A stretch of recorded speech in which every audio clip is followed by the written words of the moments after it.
ద్వారకాలో ఉదయం మొదలవుతుంది. అందరూ మేల్కొంటున్నారు. కానీ కృష్ణుడు మాత్రం అప్పటికే మేల్కొని ఉన్నాడు.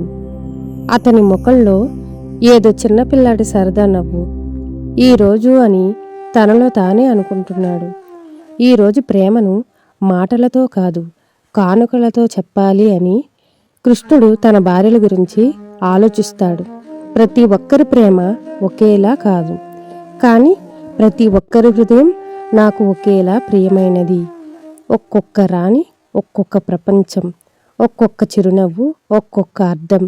అతను సేవకులను పిలిచి ఏమంటాడో తెలుసా? విలువైన రత్నాలు కాదు, విలువైన భావాలు తీసుకురండి అని వాళ్ళకి ఆజ్ఞాపిస్తాడు. అప్పుడు కృష్ణుడు ఆ కానుకలు తీసుకొని మొదటి రాణి దగ్గరికి బయలుదేరుతాడు. కృష్ణుడిని చూసి రాణి ఎంతో పొంగిపోతుంది. స్వామి, ఈరోజు నా కోసం ఏదో తెచ్చినట్టున్నారు అని అంటుంది. ఇంత పెద్ద ద్వారకాలో నాకు ఒక పువ్వా అని అడుగుతుంది.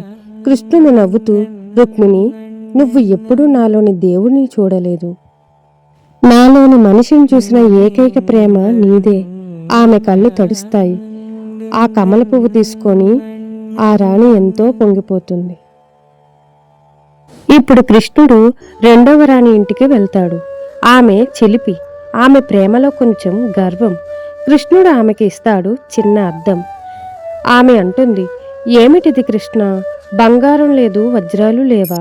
కృష్ణుడు నవ్వుతూ అంటాడు, ఈ అద్దంలో నువ్వు నిన్ను చూస్తావు, కానీ నువ్వు నవ్వితే నేను నన్ను చూసుకుంటాను అంటాడు. ఆ మాటలతో ఆ రాణి నవ్వేస్తుంది. ఆ తరువాత కృష్ణుడు మరొక రాణి ఇంటికి వెళ్తాడు. ఆమెకి చేతితో నేసిన వస్త్రాన్ని ఇస్తాడు. ఆమె అది తీసుకొని ఎంతో ప్రేమగా కృష్ణుడి వైపు చూస్తూ ఉంటుంది. అలాగే ఇంకొక రాణికి పాత జ్ఞాపకాల పుస్తకాన్ని ఇస్తూ కబుర్లు చెప్పుకుంటూ ఉంటారు.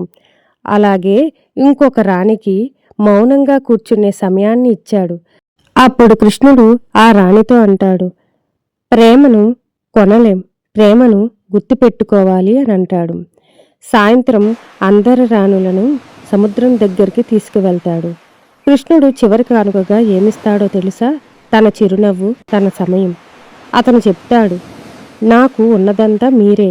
నేను దేవుణ్ణని మీరు నన్ను ప్రేమించలేదు, నేను మీ వాడినని మీరు నన్ను ప్రేమించారు అని అంటాడు. ఆ మాటకి అందరి కళ్ళల్లో నీళ్లు తిరుగుతాయి, కానీ మనసుల్లో ఆనందం. కృష్ణుడు చివరిగా అంటాడు, ప్రేమ అంటే ఇవ్వడం కాదు, ప్రేమ అంటే ఎవరి హృదయం ఎలా ఉందో అలాగే అంగీకరించడం అని చెప్తాడు. సముద్ర అలలు మెల్లగా మోగుతాయి. ద్వారక నిద్రలోకి వెళ్తుంది, కానీ ప్రేమ మేల్కొని ఉంటుంది. కృష్ణుడు కానుకలు ఇచ్చాడు, కానీ అతని అసలైన కానుక అతని ప్రేమే. జై శ్రీకృష్ణ.